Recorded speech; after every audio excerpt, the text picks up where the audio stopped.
The corner office on the 8th floor of Holloway Distribution looked out over Burlington under a pewter sky.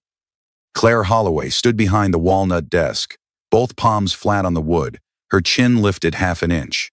"Mr. Reeve," she said, her voice measured. "The company cannot tolerate repeated tardiness. Your contract ends today. Effective immediately." Daniel Reeve stood 3 steps from her desk. Dark blue flannel. Sleeves rolled. Wide shoulders. A back that had learned to stay straight. He did not defend himself. He did not ask why. He looked at her for exactly 3 seconds. No anger, no wounded pride. Only something quieter, the way a man marks a thing so he will not forget it. Then he nodded once, turned, and walked out. The door clicked shut.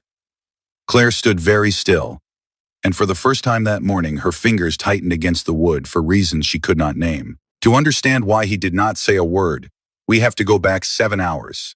At 5:50 in the morning, the kitchen of a 2-bedroom apartment in South Burlington was warm with the smell of toast and coffee. Daniel stood at the counter in a freshly pressed flannel shirt, spreading butter on a slice of bread. Emma was 8. Her hair was the soft brown of her mother, who had been gone 3 years. She came out of her bedroom holding an old stuffed bear. "Daddy," she said, very small. "Madison says her house has a mom and a dad. Ours only has you." Daniel knelt and tied a red ribbon into her hair.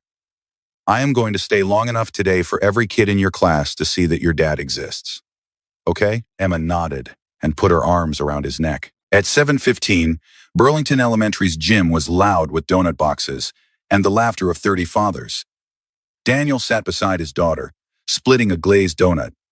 Miss Patterson came over and seemed surprised by how tall he was up close. Emma walked him from table to table, introducing him to every girl in her art group, smiling without trying. Daniel had planned to leave at 7:40. He stayed an extra 20 minutes, because when he stood up, Emma reached for his hand and would not let go. 7 miles north, Claire was already chairing the 3rd quarter executive meeting. She was 36. Charcoal blazer. Hair pulled into a low knot. 18 months earlier, she had buried her father and inherited the company he had built from a single warehouse on Pine Street. The board was watching her like a hawk watches the second smallest bird in a field. The chief operating officer was Richard Vance. 52. Gray suit. The kind of smile that arrived before the words. He had expected Holloway Distribution to be his 20 years ago.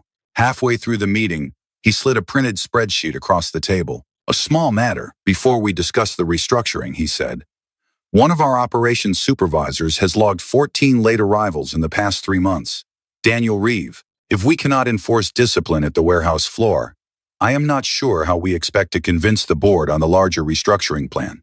He did not look at Claire when he said the last sentence. Every other person at the table did. Claire glanced at the spreadsheet. The signature at the bottom was Vance's own. "I will handle it today," she said. At 9:42 in the morning, Daniel pulled his Ford pickup into the employee lot. Frank Delaney, the senior forklift operator, was already standing in the warehouse bay doorway. 67 years old, a slight limp he had owned since 2004. He looked at his wristwatch. He looked at Daniel. He nodded once. Daniel nodded back. Neither said a word. Daniel walked to his office. On his monitor, "Miss Holloway would like to see you on the 8th floor." He picked up the small framed photograph of Emma on his desk and put it in his coat pocket. Then he turned off his computer. At 10 o'clock, Daniel sat across from her and accepted the dismissal without flinching. 3 seconds. A nod. The door clicking shut behind him. When the door clicked, Claire reached for the glass of water on her desk and noticed her hand was shaking. "This is discipline," she said quietly to the empty office. "This is what the board needs to see." She poured the water anyway. She did not drink it. At 8 minutes past 10, Daniel was at his desk, packing a small cardboard box. The photograph of Emma. A leather notebook. A small flashlight from the bottom drawer. 4 minutes. He did not look at the walls. The security officer who came to escort him out was a 23-year-old named Tyler Boyd. Tyler had a wife at home 7 months pregnant and a truck Daniel had helped him fix the month before. He looked at the floor. "Sir, I am sorry. It is procedure. You are doing your job, Tyler. Do not carry it home with you. They walked through the lobby. Frank Delaney stood near the reception desk in his green coveralls. He had not been there 10 minutes before.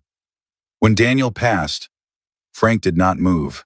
He stood at something not quite attention, but very close to it, and his eyes met Daniel's for the length of 3 steps, and then Daniel was out the door. By 11:30, Daniel sat in his pickup in the corner of the lot with the engine off.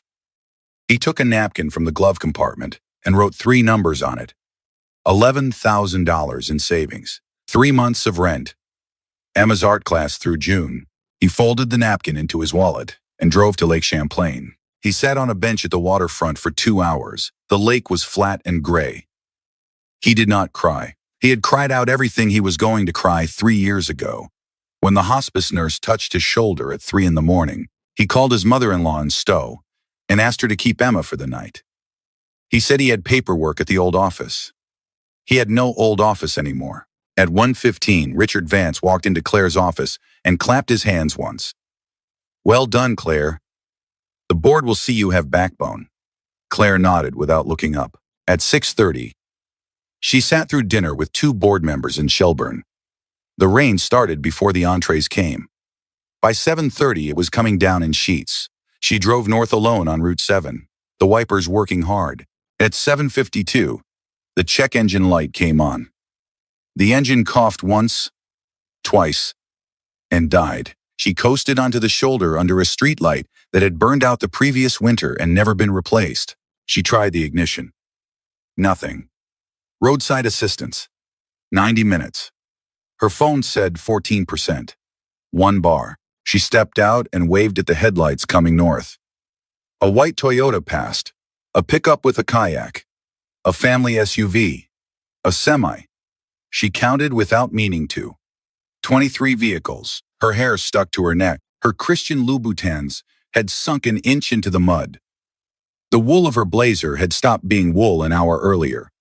For the first time in many years, Claire Holloway felt completely invisible. At 8:11, a Ford pickup slowed from the south.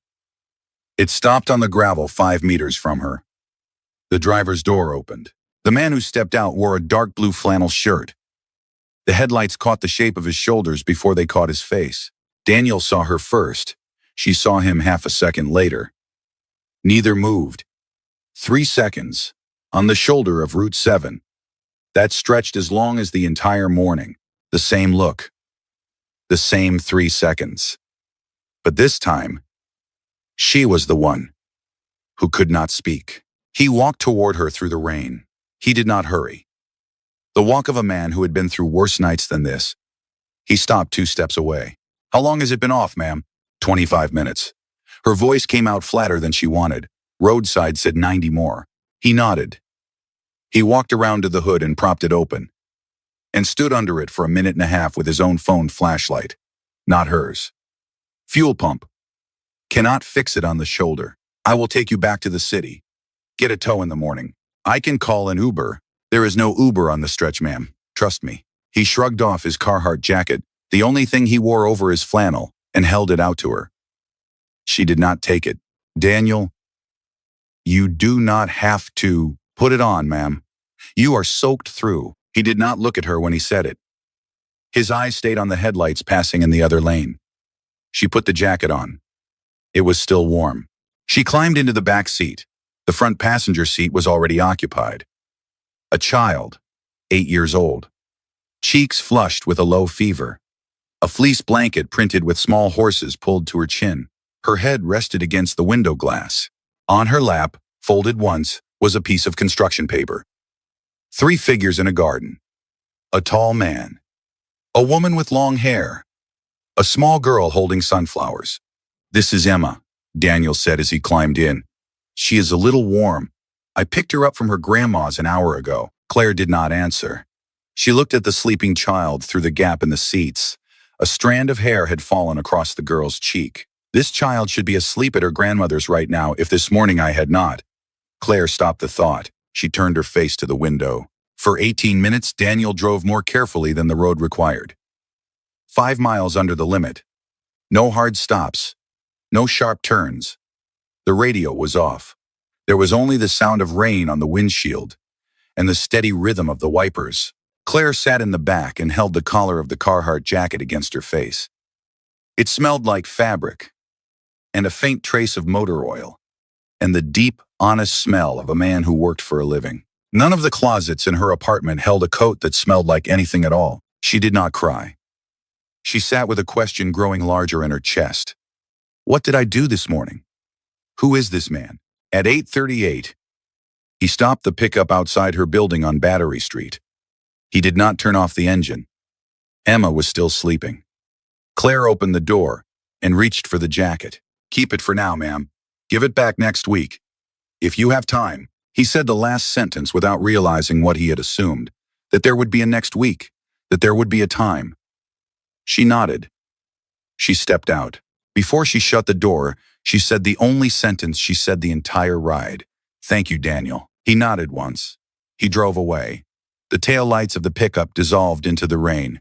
Claire stood on the granite steps of her building with the Carhartt jacket dripping.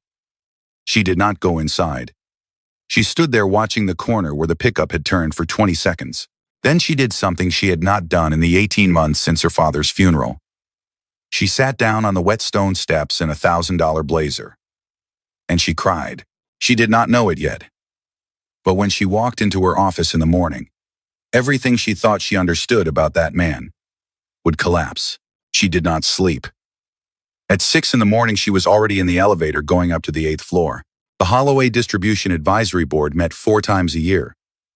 Today was the second quarter session. The first member to arrive was a retired 3-star general named Howard McKinley, who had served on the board since 1999. He was 74, white hair cut close to the scalp, a walk that did not bend.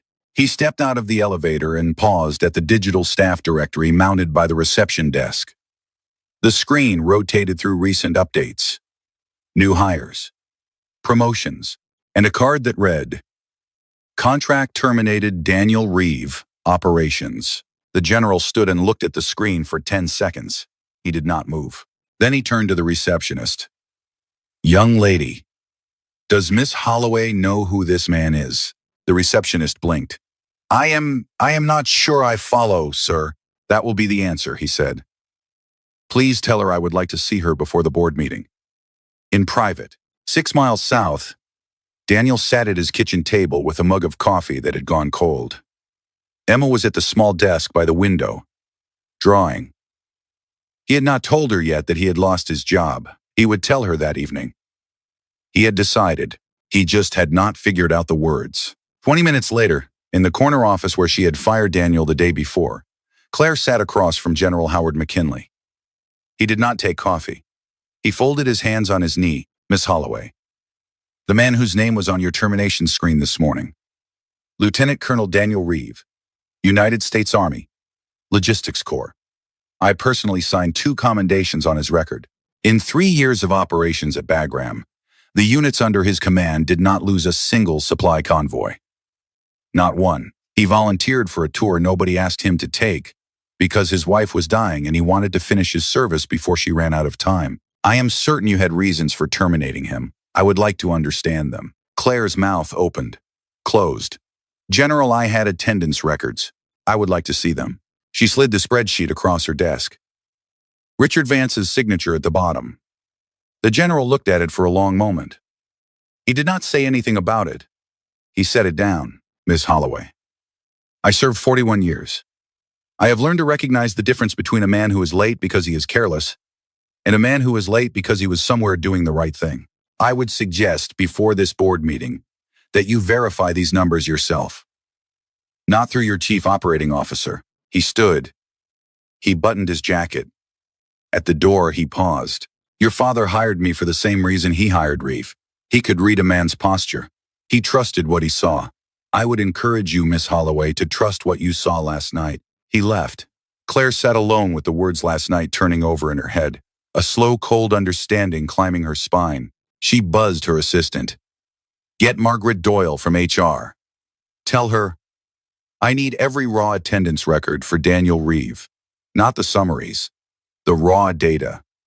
Now, Margaret Doyle arrived 11 minutes later. She was 58. Reading glasses. the kind of stillness that came from 22 years of watching everything and saying nothing. She set a small unmarked USB drive on Claire's desk. "I have been holding this," Margaret said, "for a while." The data did not lie. For 3 months, Daniel Reeve had arrived at the warehouse at an average of 7:55 in the morning, 3 minutes before the shift opened. Not once in those 3 months had he arrived after 8:10, except one day, the day she had fired him, 9:42. 14 late arrivals. Vance's summary had said 14.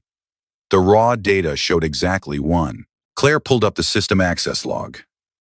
Richard Vance had signed into the attendance database 14 times in the past 3 months each time, within 12 hours of submitting his summary report to her office. He had been editing the file directly. She stood and walked to the window. Below her, 8 stories down, the warehouse loading bays were lit in pale fluorescent. She watched a forklift move a pallet of boxes toward a truck. She watched the operator step down. She could not tell from this height whether it was Frank Delaney. 6 miles south, in the small kitchen of a 2-bedroom apartment, Daniel was warming a can of tomato soup. Emma sat at the counter on a stool with her drawing pad. She had drawn the 3 of them, Daniel, herself, and the woman with long hair every day for 3 years, since the funeral. The drawing she was working on, Daniel and Emma, standing under a maple tree. He did not ask her why. He set a bowl of soup in front of her and kissed the crown of her head. He had decided he would tell her about the job that evening, after dinner. He had not figured out the words. Twice that afternoon, he had picked up the phone to call his cousin in Plattsburgh and ask if there was any work at the boatyard, and twice he had set the phone back down because Emma had walked into the room. In her office, Claire opened the bottom drawer of her desk. Inside was an envelope, addressed to Daniel Reeve, containing his final paycheck and a typed letter of termination. She had signed it the previous afternoon. She had not yet sent it. She held the envelope in her hand for a long time. Then she set it back in the drawer and closed it without sealing. Margaret Doyle was still standing in the office, watching her quietly. "Margaret, how long have you known?" The older woman took off her reading glasses and folded them carefully into her cardigan pocket. "About what specifically, Miss Holloway?" "That Vance was editing the records." Margaret thought about her answer for a long moment. "I knew the records had been edited. I did not know by whom. I kept the raw data because your father once told me. When I was 26 years old, and I had just made an honest mistake on a payroll calculation, that the difference between a good company and a bad company is whether the truth is recoverable. So I learned to make truth recoverable." Claire nodded slowly. "I owe him an apology, don't I?" "You owe several people several things, Miss Holloway. But yes, him first." Margaret left. Claire sat at her desk until 8 o'clock that evening. The office lights low. The envelope in the drawer. The rain just beginning to start again outside. She thought she understood the truth now. But there was one person in the building who had been holding evidence for 18 years, waiting for the day someone asked. Frank Delaney knocked on the door of Claire's office at 6:50 the next morning. She had not gone home. She was wearing yesterday's blazer. "Ma'am, may I come in?" He held a small leather-bound notebook in his right hand. The cover was the color of bourbon, and the edges had been worn pale by 20 years in a back pocket. He laid it on her desk and opened it to the first marked page. Each line was a date and a time, handwritten in a steady square print. December 4th, 7:53. December 5th, 7:50. December 6th, 7:55. December 7th, 7:48. Page after page, 3 months without a gap. "Colonel Reeve's arrival times at the loading bay," Frank said. "I keep a notebook on every man who clocks in at my dock. Habit I picked up in the service. The colonel taught me 18 years ago that a leader who shows up 5 minutes before his soldiers makes the whole company show up on time. I have kept a practice since." "Frank." Claire's voice was unsteady. "How long have you known who he was?" "Since his first week on the floor, the 2 under him in 2007.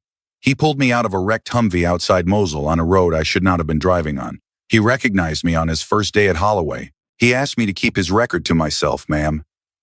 He did not want the men on the floor treating him different." Claire closed her eyes for a second. Frank pointed at 3 entries on the notebook page.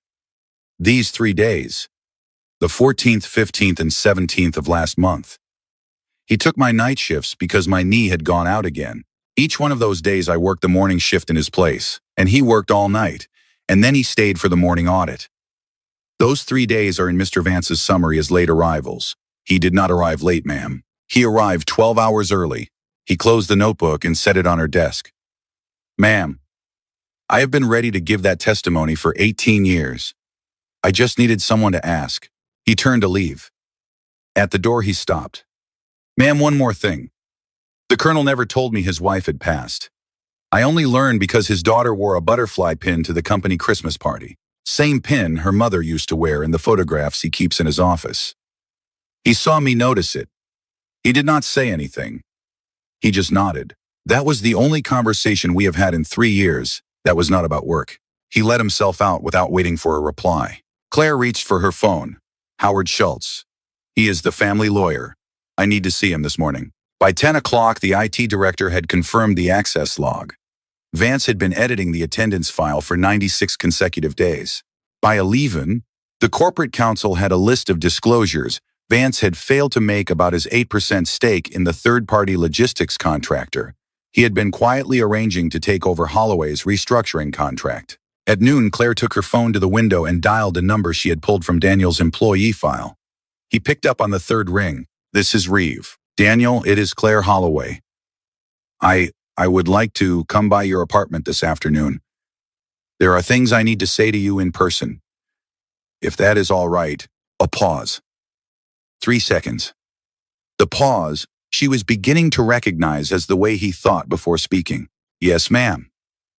Emma is home from school by 3:30. He hung up. Claire held the phone for a moment after the line went silent, and then she sat down on the edge of her desk. And for the first time in 18 months, she allowed herself to smile. At 3:45 that afternoon, Claire stood on the small concrete landing outside the apartment on Maple Street in South Burlington. She was holding a manila envelope. Inside were a reinstatement contract, a letter of personal apology written by hand, and the family lawyer's confidential report on Richard Vance. The door opened before she could knock. Emma stood in the doorway in a sweatshirt with a fox on the front. Her eyes went wide. You are the lady from the back of Daddy's truck. Claire opened her mouth. No words came out in time. Emma reached up and took her hand and pulled her inside. The apartment was small and warm and exactly clean.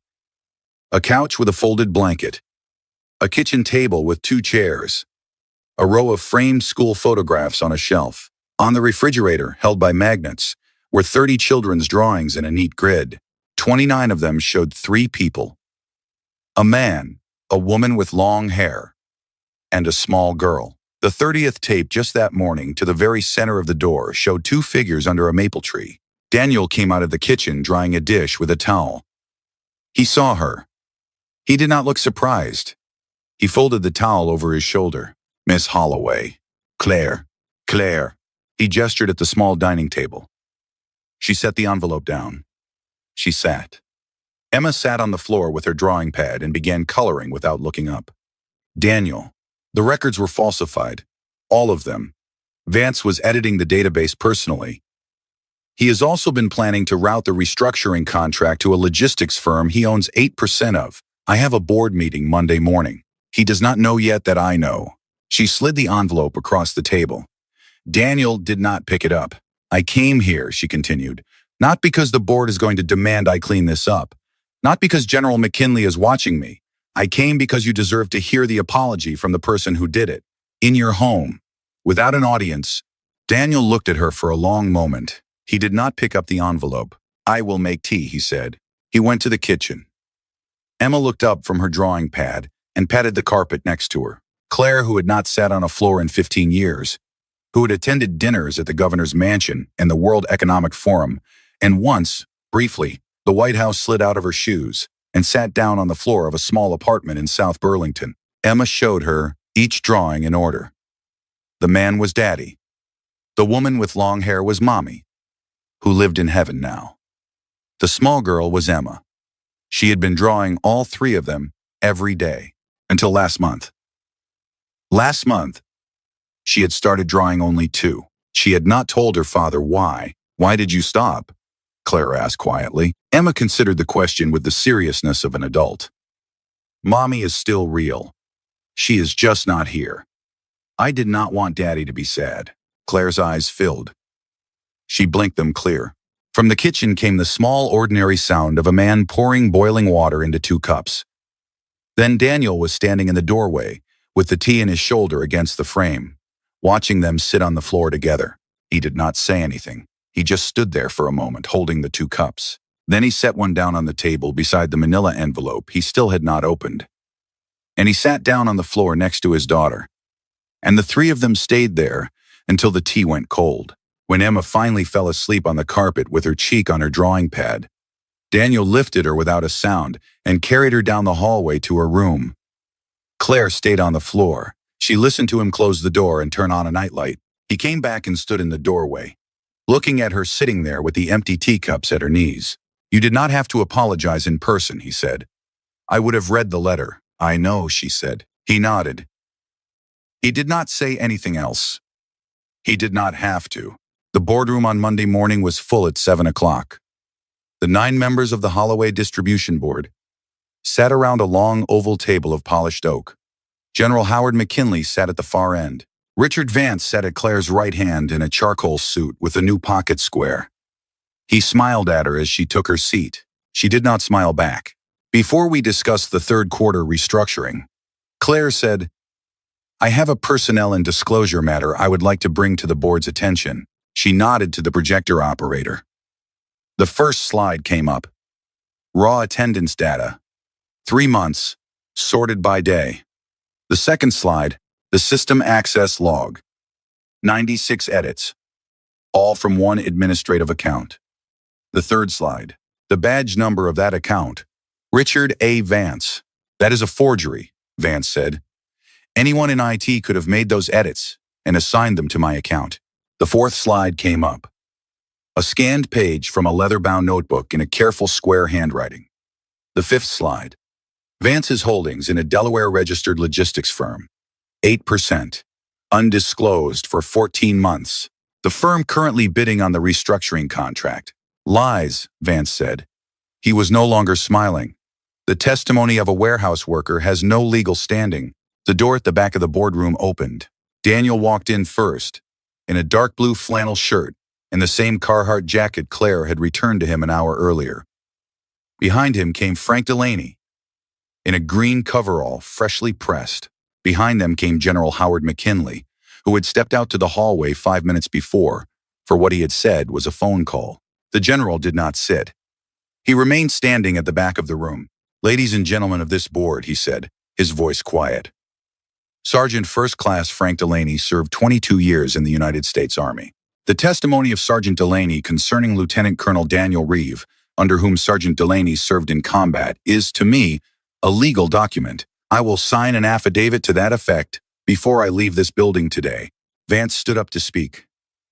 2 board members on his left motioned him to sit down. The vote took 4 minutes. 8-1. Termination for cause. The corporate counsel rose and walked to Vance and asked him for his badge. Vance stood. He looked at Claire. He opened his mouth to say something and then he closed it. He set his badge on the table. He walked out. Margaret Doyle stood in the doorway as Vance passed her. She did not look at him. She walked into the room with a folder under her arm and set it on the table in front of Claire, the complete personnel record of Daniel Reeve. Every page, every commendation, every redacted detail Margaret had quietly safeguarded for the day someone with authority finally asked. Daniel did not watch him go. He had remained standing against the back wall the entire time, his hands clasped behind his back in a posture he had carried since he was 22 years old. He did not look triumphant. He did not look anything in particular. When the room had emptied, he looked at Claire. Across the room, she looked back at him. She nodded once. He nodded back. No one else in the boardroom saw it. They were busy gathering their papers. The 2 of them did not move, and they did not speak, and they did not need to. Vance was gone. But the real story between Claire and Daniel had only just begun, and Emma would be the one who, without meaning to, would change everything. 6 weeks passed. The first snow came to Burlington in early November, and then a second storm came in mid-November and pushed the leaves off the last of the maples. Daniel was reinstated as Director of Operations, a step up from his previous position. He kept driving the same Ford pickup. He kept eating lunch in the warehouse break room with the forklift drivers. Frank Delaney's notebook sat in a glass case in the hallway outside Claire's office now, with a small brass plaque she had ordered without asking permission from anyone. On a Saturday in mid-November, Emma Reeve had her first art exhibition at the small community center on the Lake Champlain waterfront. The exhibition was for the third grade after-school program. 12 drawings hung on the gymnasium wall. 3 of them were Emma's. Emma had sent the invitation herself. She had used the printer at school. She had hand-addressed the envelope in pencil to Claire Holloway, care of Holloway Distribution, 8th floor. She had written, "Please do not tell my dad" at the bottom in small letters. Claire arrived 10 minutes early. She wore the camel-colored blazer she had worn the night of the rain, dry clean now, the lining replaced. Daniel saw her across the gymnasium, and his face did the small thing it did. The slight pause that was not surprise but acknowledgement. He nodded at her. He did not walk over. Emma did. Emma took Claire's hand and led her to the wall where her 3 drawings hung. The first 2 were ordinary. A house, a cat. The third was new. 3 figures standing under a maple tree. A man, a small girl, and a woman with brown hair, standing slightly apart from the other 2, her hand reaching out. Emma did not say who the woman was. Claire did not ask. After the exhibition, they walked along the boardwalk together. Daniel kept his hands in his pockets. The lake was steel-colored and very still. They walked for 40 minutes, and they spoke perhaps 8 sentences in total, and most of those were about the weather and the boats that had not yet been pulled out of the water for the winter. At one point, Emma ran ahead to look at the geese on the water. She came back with her hands cupped together, certain she had seen something rare. Daniel knelt down and admired what she had not actually found. Claire watched him do it with the small, impossible patience of a man who had practiced grief and chosen to be gentle anyway. Near the end of the walk, a single mallard flew low over the water. Daniel said, half to himself, "Sarah liked the geese in the fall." Then he did not say anything else for a long time. And Claire did not ask him anything. And the only sound was the boards under their shoes. At the end, by the parking lot, Claire opened her bag and took out the Carhartt jacket, freshly washed and folded. Daniel looked at it. He looked at her. He took the jacket. He put it back in her hands. "Keep it, Claire. Vermont is going to get colder." She did not argue this time. Emma ran past them toward the pickup, calling something over her shoulder about hot chocolate. Daniel followed his daughter with his eyes, and then he turned back to Claire, and for 1 second he almost said something. He did not. He just nodded once, the same small nod he had given her in her office the morning he had been fired. And on the side of Route 7, and across the boardroom on the morning Vance was terminated, he walked away. Claire watched him go. She stood on the boardwalk with the Carhartt jacket folded over her arm for a long time after the pickup pulled out. The lake stayed steel-colored. The sun went down behind Adirondack ridges across the water. She did not move. By March, the snow was melting into the gutters of South Burlington, and the maple trees along Maple Street were beginning to push their first red buds. Daniel had moved out of the old apartment into a small 3-bedroom house with a fenced backyard that Emma could plant a garden in. He fixed the back fence himself on Sunday afternoons. On the second Sunday in March, Claire arrived at 3 o'clock with a small potted sugar maple sapling in the passenger seat of a new white Subaru that had replaced the Range Rover. Emma had asked her, by text message, the previous Wednesday, "Could you bring a small tree we can plant? The kind that turns red in the fall. Dad says you know about trees." Claire did not know about trees.